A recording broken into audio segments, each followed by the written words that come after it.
സുഹൃത്തുക്കളെ, സഹോദരങ്ങളെ, കേരളത്തിലെ സംഘി ചാനലുകൾ സംഘപരിവാർ ബണ്ടുള്ള അല്ലെങ്കിൽ ബാക്കി ഇസ്രയേലി ജൂതന്മാരും അമേരിക്കൻ ഭരണകൂടവുമെല്ലാം ഫണ്ട് കൊടുക്കുന്ന കുറേ ചാനലുകളുണ്ട്. ഇസ്രയേലി ചാരന്മാരാവാം, അമേരിക്കൻ ചാരന്മാരാവാം, എക്സ് മുസ്ലിം ആവാം. ഒരു തെണ്ടി, അവൻ്റെ പേര് ആരിഫ്, അവൻ പറയുന്നത് ഞാൻ എക്സ് മുസ്ലിം ആണെന്ന്. എന്ത് എക്സ് മുസ്ലിം ആണ് നീ? ഞാൻ ഇതിൽ നിന്ന് മതത്തിൽ നിന്ന് പോയത് ഇന്ന കാരണങ്ങൾ കൊണ്ടാണ്. നിന്റെ മതത്തിൽ വേണമെന്ന് ആരാഗ്രഹിക്കുന്നത്? നീ ഒരു തെണ്ടിപ്പട്ടിയാണ്, നീ തെരുവ് പട്ടിയാണ്. നീ മാന്യനായ ഒരു വ്യക്തിയാണെങ്കിൽ നീ ഒരു മതത്തിൽ വിശ്വസിക്കണം, അല്ലെങ്കിൽ നീ പറയണം എനിക്ക് മതമില്ല എന്ന് പറയണം. നീ ഇസ്ലാമിനെ മുസ്ലിങ്ങളെ അടച്ചാക്ഷേപിക്കുകയാണ്. ഇസ്ലാമിന്റെ, അതായത് അള്ളാഹുവിൽ വിശ്വസിക്കുന്നവരാണ് മുസ്ലിങ്ങൾ, നബിമാരിൽ വിശ്വസിക്കുന്നവരാണ് മുസ്ലിങ്ങൾ. ആ നബിമാരെ നീ എന്തെല്ലാം തെമ്മാടിത്തരമാണ് പറയുന്നത്?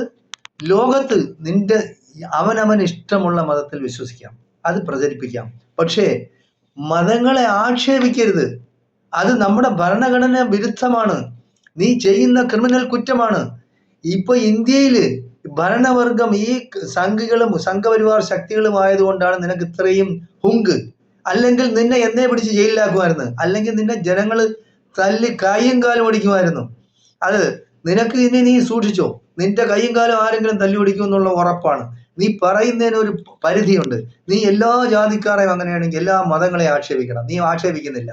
നീ ഇസ്ലാം മതത്തെയും അള്ളാഹുവിനെയും നബിമാരെയാണ്, അല്ലെ നബിമാരുടെ ഭാര്യമാരെയാണ് നീ ആക്ഷേപിക്കുന്നത്. നിനക്ക് തന്തയും തള്ളയുണ്ടാടാ? നിനക്ക് തന്തയും തള്ളയുണ്ടാ? നിന്റെ തള്ളയ പിന്നെ ആരെങ്കിലും ഇങ്ങനെ ആക്ഷേപിച്ച അത് മാത്രമോ? 1500 വർഷങ്ങൾക്ക് മുമ്പ് അന്ധകാരത്തിൽ ഉണ്ടായിരുന്ന ഒരു ജനതയെ വെളിച്ചം വീശുന്ന ഒരു പിന്നെ എന്താണ് ആശയത്തിലേക്ക് അവരുടെ കൊണ്ടുവന്ന മുഹമ്മദ് നബി എന്ന് പറയുന്ന പ്രവാചകനെ നീ അവഹേളിക്കുകയാണ്, നീ ആക്ഷേപിക്കുകയാണ്. നീ ഒരു പൊട്ടനാ, ബുദ്ധിയില്ലാത്തവനാ. നീ എന്താണിത്? നീ മനുഷ്യനാ? അതേ മൃഗമാ? അതായത് ഇപ്പൊ സംഘപരിവാർ പറയുന്നല്ലേ പശു അമ്മയാണെന്ന്. അപ്പൊ നിന്റെ അമ്മ എന്ത് പട്ടിയാണ്, പന്നിയാണ്? എന്താണ് നിന്റെ അമ്മ? അപ്പോ നീ അമ്മമാരെയും അച്ഛന്മാരെയും ഒക്കെ നീ ആക്ഷേപിക്കുകയാണ്. അതായത് മുസ്ലിങ്ങളെ എല്ലാം നീ അടച്ചാക്ഷേപിക്കുന്നു. എന്തിന്റെ പേരിലാണ് നീ ആക്ഷേപിക്കുന്നത്? നീ ഇപ്പൊ മതത്തിൽ നിന്ന് പോയി നീ വിചാരിച്ചു ഇസ്ലാമിനൊരു നഷ്ടമില്ല. നീ ഇപ്പൊ വരണമെന്ന് ആരും ആഗ്രഹിക്കുന്നേ ഇല്ല, നീ വരെയില്ല. നിന്റെ വാപ്പ എന്ന് പറയുന്നത് നീ വാപ്പാണ്, അച്ഛനാണ്, സംഘപരിവാറാണ്, നിന്റെ ഉമ്മായ അല്ലെങ്കിൽ നിന്റെ അമ്മ ആരെങ്കിലും റേപ്പ് ചെയ്തിട്ടുണ്ടാ എന്നൊന്നും നമുക്കറിഞ്ഞൂടാ. നീ എങ്ങനെ ഉണ്ടായതാണെന്ന് അറിഞ്ഞൂടാ. അപ്പൊ നീ കണ്ടിട്ടില്ലല്ലോ നീ എങ്ങനെ ഉണ്ടായെന്ന്. അപ്പൊ എന്തായാലും ശരി, നീ മനസ്സിലാക്കാനുള്ളത്, നീ ആക്ഷേപിക്കുന്നെങ്കിൽ എല്ലാ മതങ്ങളെയും ആക്ഷേപിക്കണം, ഇസ്ലാമിനെ മാത്രം ആക്ഷേപിക്കരുത്. നിനക്ക് ദോഷം ചെയ്യും. പറഞ്ഞില്ല എന്നുണ്ട്, നിനക്ക് നക്കാപ്പിച്ച കിട്ടുന്നതിന് വേണ്ടി നിനക്ക് ഒരുപാട് ഫോളോവേഴ്സ് ഉണ്ട്. ആരാണ് ഈ ഫോളോവേഴ്സ് എന്നുള്ളത് നമുക്കറിയാം. സംഘപരിവാർ ശക്തികളും ക്രിസംഖികളുമാണ് നിന്റെ ഫോളോവേഴ്സ്.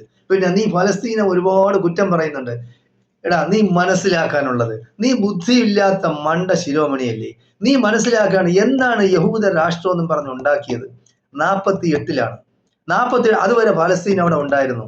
അപ്പൊ ഒരു രാജ്യത്ത് കടന്നു കയറിയപ്പോഴത്തേക്ക് അവര് ദേശമില്ലാതെ വന്നപ്പോഴത്തേക്ക് അവരെ വെൽക്കം ചെയ്ത് അവർ താമസിക്കാനായിട്ട് സ്ഥലം കൊടുത്തു.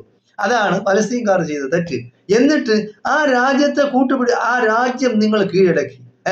അതിനെ നീ സപ്പോർട്ട് ചെയ്യണം. എത്രയോ ലക്ഷക്കണക്കിന് മില്യൺ കണക്കിന് ഫലസ്തീനികളെ, പിന്നെ നിരായുധരായ ഫലസ്തീനികളെ കൊന്നൊടുക്കിയില്ലേ? കുട്ടികളെ കൊന്നൊടുക്കിയില്ലേ?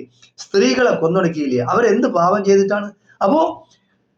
അപ്പോ എന്തുകൊണ്ട് തീവ്രവാദം ലോകത്തുണ്ടാവുന്നു? അതാണ് നമ്മൾ മനസ്സിലാക്കാനുള്ളത്. ലോകത്ത് എവിടെ തീവ്രവാദം ഉണ്ടായിട്ടുണ്ടോ അത് അനീതിയിൽ നിന്നും അക്രമങ്ങളിൽ നിന്നും അവർക്ക് തിരിച്ചടിക്കാൻ വയ്യാത്ത കഴിവില്ലാത്ത ഒരു ജനതയിൽ നിന്നുമാണ് തീവ്രവാദം ഉണ്ടാകുന്നത്. അത് നീ മനസ്സിലാക്കാത്തത്. ലോകത്ത് എവിടെ എടുത്തു നോക്കിയാലും ശരി തീവ്രവാദം ഉണ്ടാകുന്നത് അങ്ങനെ തന്നെയാണ്. അതായത് ഒരു ജനതയെ അടിച്ചമർത്തുക, അല്ലെങ്കിൽ ഒരു വിഭാഗത്തെ അടിച്ചമർത്തി അവരെ സ്വാതന്ത്ര്യമില്ലാതെ അവരെ ഏത് രീതിയിലും അനങ്ങാൻ കഴിയാത്ത രീതിയിലാവുമ്പോഴാണ് ഈ അക്രമം എന്ന് പറയുന്നത്, അല്ലെങ്കിൽ ഭീകരവാദം ഉണ്ടാവുന്നത്, അല്ലെങ്കിൽ തീവ്രവാദം ഉണ്ടാവുന്നത്. കാരണം നമ്മളെ എങ്ങനെ അടിച്ചമർത്തുന്നു? ജീവിക്കുന്നെങ്കിൽ അന്തസ്സായിട്ട് സ്വതന്ത്രമായിട്ട് ജീവിക്കണം. അത് കഴിഞ്ഞില്ലെങ്കിൽ മരിക്കാം എന്ന് കണക്കാക്കും. അത് തന്നെയാണ് നടക്കുന്നത് ലോകത്ത്. നീ മനസ്സിലാക്കാനുള്ളത്, ഇവിടുത്തെ ക്രിസംഖികളോ ഇവിടുത്തെ ഇന്ത്യയിലെ സംഘികളോ ഒന്നും സ്വാതന്ത്ര്യ സമരത്തിന് വേണ്ടി പോരാടിയിട്ടില്ല. നീയാ, നിന്റെ തന്തയാ, നിന്റെ തന്തയുടെ തന്തയാ ഒന്നും പോരാടിയിട്ടില്ല. ഇവിടെ സാധാരണക്കാരായ മുസ്ലിങ്ങളും അതായത് മതേതര വിശ്വാസികളായ ഹിന്ദുക്കളുമാണ് പോരാടിയത്. അവർ പോരാടി, അവർ സ്വാതന്ത്ര്യം കിട്ടി. അങ്ങനെയാണ്. അപ്പൊ അന്ന് നീ പറയുമായിരുന്ന ജീവിച്ചിരുന്നുവെങ്കിൽ അതെന്തിനു നീ അങ്ങനെ ഇംഗ്ലീഷുകാരെ കൊല്ലാൻ പോകുന്നു, അല്ലെ ഇംഗ്ലീഷുകാരുമായിട്ട് യുദ്ധം ചെയ്യുന്നതിന്? ഇംഗ്ലീഷുകാർ ഭരിച്ചോട്ടെ എന്ന് പറയും. അങ്ങനെ തന്നെയാണല്ലോ ചെരുപ്പ് നക്കികളായിരുന്ന ഇംഗ്ലീഷുകാരുടെ ചെരുപ്പ് നക്കികളായിരുന്നല്ലോ, പെണ്ണിനെയൊക്കെ കൂട്ടിക്കൊടുക്കുമായിരുന്നല്ലോ ഇവിടെയുള്ള ക്രിസംഖികളും സംഖികളും ചെയ്തത്. അപ്പൊ അതാണ് ന്യായം. അപ്പോൾ നീ ഇന്ന് അനുഭവിക്കുന്ന സ്വാതന്ത്ര്യം എന്ന് പറയുന്നത്, നീ ഇന്ന് അനുഭവിക്കുന്ന ജനാധിപത്യം എന്ന് പറയുന്നത് കോൺഗ്രസ് ഗവൺമെന്റും കൊണ്ടുവന്നതാണ്. അത് നീ മനസ്സിലാക്കാത്തത്. ഇത്രയും ബുദ്ധിയില്ലാത്ത തെണ്ടിയായ നിന്നെ പട്ടിക്ക് തുല്യമാണ്, തെരുവ് പട്ടിക്ക് തുല്യമാണ് നീ അതായത് മുസ്ലിങ്ങളെ അടച്ചങ്ങ് ആക്ഷേപിക്കുകയാണ് എന്തും പറഞ്ഞ്. അതായത് ഫലസ്തീനികള് ഒക്ടോബർ 7-ാം തീയതി ഇസ്രയേലിനകത്ത് കയറി എത്രയോ പേരെ ബന്ദികളായി കുറെ പേരെ കൊന്നു. എന്ത് കൊല്ലണ്ടേ? ഇസ്രയേലികൾ ചത്താൽ മാത്രമേ നിനക്ക് വിഷമമുള്ളൂ. അപ്പൊ ഈ ഫലസ്തീനികൾ മില്യൺ കണക്കിന് ഫലസ്തീനി സ്ത്രീകളും കുട്ടികളും എത്രയോ നിഷ്ഠൂരമായി വധിക്കപ്പെട്ടു. ബോംബിട്ടും അല്ലാതെയും കൊന്നു, അടിച്ചു കൊന്നു, ഇടിച്ചു കൊന്നു, ടാങ്കിന് പിന്നെ തീ തുപ്പി കൊല്ലിച്ചു. അപ്പൊ ഏതെല്ലാം രീതിയിൽ അവരെ നിഷ്ഠൂരമായി കൊന്നതിന് നിനക്ക് പരാതിയും പരിഭവമില്ല. എത്രയോ വർഷങ്ങളെ കഴിഞ്ഞ 50 വർഷമായി നീ മനസ്സിലാക്കാത്ത എന്താ തെണ്ടി? നീ ഒരു മനുഷ്യനാണ്, അതേ മൃഗമാണ്. നീ മൃഗത്തിനുണ്ടായവനാണ്. നീ മനുഷ്യനാണെങ്കിൽ മനുഷ്യന് ഹൃദയം ഉണ്ടാവും. ഹൃദയം ഉണ്ടാവുമ്പോൾ മനുഷ്യർ ഏത് ജാതിയോ മതമോ ആയിക്കൊണ്ട് പോട്ട് അവരവരുടെ രാജ്യത്തിന് വേണ്ടി പോരാടുന്നു, അല്ലെങ്കിൽ വേറെ അവരുടെ ആശയങ്ങൾക്ക് വേണ്ടി പോരാടുന്നു. അവരെ സപ്പോർട്ട് ചെയ്യുന്നതിന് പകരം നീ ഈ അടിച്ചമർത്താൻ പോകുന്ന അല്ലെങ്കിൽ കൊല്ലാക്കൊല ചെയ്യുന്ന ഈ യഹൂദന്മാരെ നീ ന്യായീകരിക്കുന്നെങ്കിൽ നീ മനുഷ്യനാ? നീ മനുഷ്യനൊന്നുമല്ല, നീ മൃഗത്തിന് പറഞ്ഞവനാണ്. നിന്റെ തന്തയും മൃഗമാണ്. നിന്റെ തന്ത അതായത് മനുഷ്യന്മാരെന്ന് പറയുന്നത് ആദ്യം മനസ്സിലാക്കാനുള്ളത് സ്വന്തം തന്തയും തള്ളയും പറയിക്കരുത്. അതാണ്. നീ നിന്റെ തന്തയും തള്ളയും പറയും. നീ മരിക്കുന്നത് വരെ നിന്റെ തന്തയും തള്ളയും മനുഷ്യർ ശപിക്കും. കാര്യം ഇവന്റെ തന്തയും തള്ളയും ഇന്നാരൊക്കെ ആണല്ലോ, ഇവര് മനുഷ്യനാണ്, ഇവനെ പഠിപ്പിച്ച ഇതിനാണ് പഠിപ്പിച്ചത് എന്ന് ചിന്തിക്കും. അപ്പൊ നീ മനസ്സിലാക്കാനുള്ളത് ഈ ശാപം മൊത്തം നിന്റെയും നിന്റെ കുടുംബത്തിന്റെയും നിന്റെ പിന്നെ മാതാപിതാക്കളുടെയും പിന്നെ അവസാനം കണ്ടേ ഇത് തീരുള്ളൂ. നീ പുഴുത്ത് ചാവും, നീ നോക്കിയോ. നീ ഞാൻ പറയുന്നതിൽ വല്ല മാറ്റം ഉണ്ടെങ്കിൽ നീ ഇന്നിപ്പോ എഴുതി വെച്ചോ. ഞാൻ ചിലപ്പോ ഇന്നല്ലെങ്കിൽ നാളെ മരിക്കും. കാരണം മനുഷ്യൻ എന്ന് പറയുന്നത് എന്നും മരിക്കാം. ഇന്ന് നാളെ നീ മരിക്കില്ല എന്നാണ് നീ വിചാരിക്കുന്നത്. അതായത് നീ എങ്ങനെ ഉണ്ടായത്? നീ ഡാർവിൻ സിദ്ധാന്തം വഴി ഏതെങ്കിലും മൃഗം ചുരുങ്ങി ഉണ്ടായതാണെന്ന് നമുക്ക് അറിഞ്ഞൂടാ. കാരണം നീ അത് പറയുന്നില്ലല്ലോ. നീ ഏത് ജാതിയാണെന്ന് പറയുന്നില്ല. നീ എക്സ് മുസ്ലിം ആണെന്ന് ആര് പറഞ്ഞു? നിന്റെ തന്ത ഏതെങ്കിലും ഒരു സംഘപരിവാറുകാരനായിരിക്കും, അല്ലെങ്കിൽ നിന്റെ നിന്റെ അമ്മ ആരെങ്കിലും പിന്നെ സംഘപരിവാറുകാർ റേപ്പ് ചെയ്തുണ്ടാക്കിയതായിരിക്കും. നമുക്കറിഞ്ഞൂടാ അത്. എന്തായാലും ശരി, നീ തന്തയില്ലാത്തവനാണ്. നീ തന്തയ്ക്ക് പിറന്നവനാണെങ്കിൽ ഇങ്ങനെ കാണിക്കില്ല. കാരണം തന്തയ്ക്ക് പിറന്നവനാണെന്ന് പറഞ്ഞ ഒരു വാക്കാണ്. അതായത് ഒന്നുകിൽ അവൻ ഒരു ജാതിയിൽ വിശ്വസിക്കും, അല്ലെങ്കിൽ എല്ലാ ജാതികളെയും, നീ നിരീശ്വരവാദിയാണെങ്കിൽ എല്ലാ ജാതികളെയും ആക്ഷേപിക്കണം. പക്ഷെ നിനക്ക് അതിന് അനുവാദമില്ല. നിനക്ക് നിന്റെ മതത്തിൽ വിശ്വസിക്കാം, നിന്റെ മതത്തെ പ്രചരിപ്പിക്കാം, നിന്റെ മതത്തിന്റെ മേന്മകളെ പറ്റി പറയാം. പക്ഷെ മറ്റു മതങ്ങളെ ആക്ഷേപിക്കാൻ നിനക്ക് ആരും അധികാരം തന്നിട്ടില്ല. അത് നീ ക്രിമിനൽ കുറ്റമാണ്, നീ ചെയ്യുന്ന തെമ്മാടിത്തരമാണ്. അതിനിവിടെ കോടതിയും വകുപ്പുകളും ഒക്കെ ഉണ്ട്. നിന്റെ പേരിൽ കേസും അതും ഇതും വരും. കേസ് വന്ന് നിനക്കത് ഒന്നും ശരിയായി വരത്തില്ല. നിന്റെ ആരെങ്കിലും കൈയും കാലും പിടിച്ചോടിക്കേ, നീ ഇപ്പൊ സംഘപരിവാറിന്റെ ദൈവങ്ങളെയോ അല്ലെങ്കിൽ അവരുടെ വിശ്വാസങ്ങളെയോ നീ ഒന്ന് ആക്ഷേപിച്ചു നോക്കിയാണ്, നിന്നെ അവരെ അടിച്ചു കൊല്ലും. അത് സംശയമില്ലാത്ത കാര്യമാണ്. നീ ഒരു ദിവസം വീട്ടിൽ കിടന്നുറങ്ങില്ല. അപ്പൊ നീ കാണിക്കുന്നെന്ന് പറഞ്ഞാൽ മുസ്ലിങ്ങളുടെ അടുത്ത് എന്തും ആവാം എന്നുള്ള ഒരു ഹുങ്കാണ്. പിന്നെ പറഞ്ഞു വരുന്നത് ഫലസ്തീനിലെ കാര്യം. ഫലസ്തീനില് 45-50 വർഷങ്ങൾക്ക് മുമ്പ് ലോകത്തിലുള്ള ഒരുവിധപ്പെട്ട ജനാധിപത്യ മതേതര രാഷ്ട്രങ്ങളെല്ലാം ഇസ്രയേലിനെ ടെററിസ്റ്റ് രാജ്യം എന്നാണ് വിളിച്ചിരുന്നത്, ഭീകര രാജ്യം എന്നാണ് പറഞ്ഞത്. അവിടുത്തെ പ്രൈം മിനിസ്റ്ററെ ഭീകരൻ എന്നാണ് പിന്നെ ടെലിവിഷനുകളിൽ അനൗൺസ് ചെയ്തിരുന്നത്. നീ അത് ബാക്കിലെടുത്ത് നോക്കും. നിനക്കിപ്പോ 50 വയസ്സായാന്ന് എനിക്ക് അറിഞ്ഞൂടാ. പിന്നെ നിനക്ക് എത്ര വയസ്സാണെന്ന് എങ്ങനെയായാലും ഒരു 10-40 വയസ്സെങ്കിലും, അല്ലെങ്കിൽ നിന്റെ തന്തയെടുത്ത് പോയി ചോദിക്കണം. എന്തായാലും ശരി, നീ അത് മനസ്സിലാക്കി വെച്ചോ.